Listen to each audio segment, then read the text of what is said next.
Sekarang ni macam diperlis misalnya, jadi bahan percakapan orang ramai.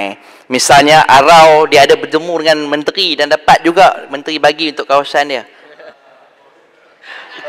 Kalau begitu mungkin apa yang disebut oleh Yang Berhormat Kang mungkin kita boleh dapatkan tips daripada Yang Berhormat Arau bagaimana pihak pembangkang boleh dapatkan akses kepada menteri-menteri sama seperti yang beliau dapat. Yang betul, saya nak payah-payah sangat. Saya bangkit lagi isu ni. Nak bagi pun tak apa.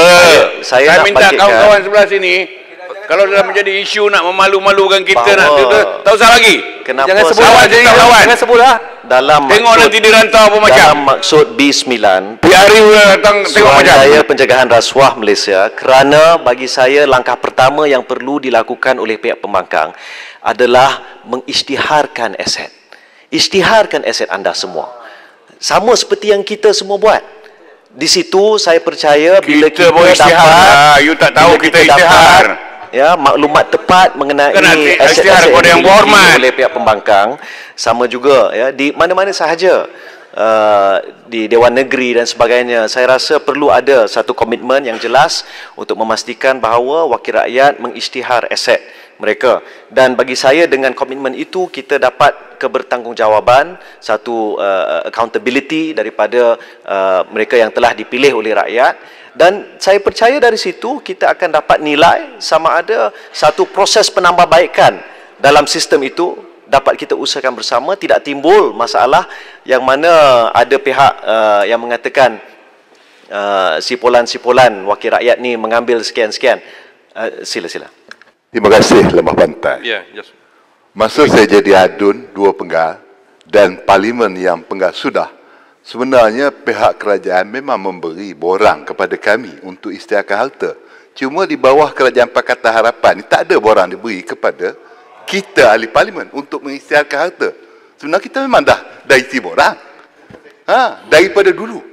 Saya ingat lagi. Terima kasih. Sila Pasir Salak. Sikit dia. Pengisytiharan harta ni yang paling utama sekali lembaga hasil dalam negeri. Kita tak boleh lari daripada situ. Everybody, tiap-tiap orang Datuk Yang Bertua, kita kena isytihar. Jadi apa yang dipertikaikan lagi? Cek dengan lembaga hasil dalam negeri, siapa yang belum isytihar harta, pendapatan, berapa dah bayar.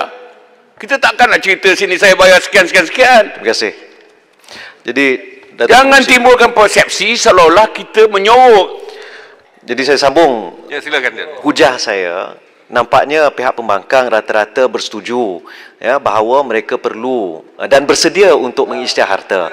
Jadi saya ingin meminta pihak kerajaan untuk menyatakan adakah kita bersedia untuk segera mendapatkan pihak SPRM memberikan borang-borang kepada pihak pembangkang dan isytihar aset dalam sesi ini.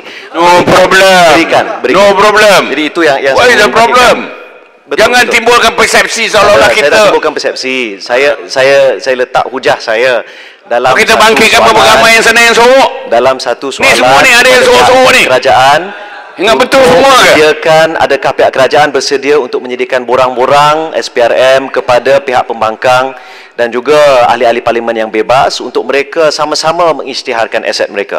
Bukan sahaja mereka tetapi juga sekiranya mereka ada pegawai-pegawai sama seperti yang berlaku dengan ahli-ahli parlimen dan juga menteri-menteri. Saya ingin melaluan sikit membatas. Sila-sila. Terima kasih. Pertama sekali saya ingat soal pensiar harta. Ada beberapa perkara yang perlu kita beri juga perhatian. Ialah soal pertama sekali peraturan yang kita buat ialah mewajibkan semua pihak kerajaan mengisytihar harta. Kewajipan tersebut tidak dilebarkan kepada pembangkang. Ini satu perkara. Yang kedua, apa mekanisme supaya yang harta yang disorok itu dapat disiasat? Kalau kita isytihar, suami isytihar, berapa banyak lagi harta yang ada. Dan di waktu yang sama kita harus lihat bahawa apa jaminan terhadap harta. Sebab saya fikir apa yang dijemput oleh tadi ialah Jabatan Hasil memang mengenakan cukai kepada semua yang kita isytihar. Jadi saya fikir yang penting ialah supaya mekanisme terhadap siasatan sama ada harta yang diisytihar itu adalah harta yang betul ataupun masih banyak lagi yang disorok di belakang. Terima kasih. Terima kasih Yang Berhormat Kebakrian. Saya setuju dengan apa yang dibangkitkan dari segi prinsip.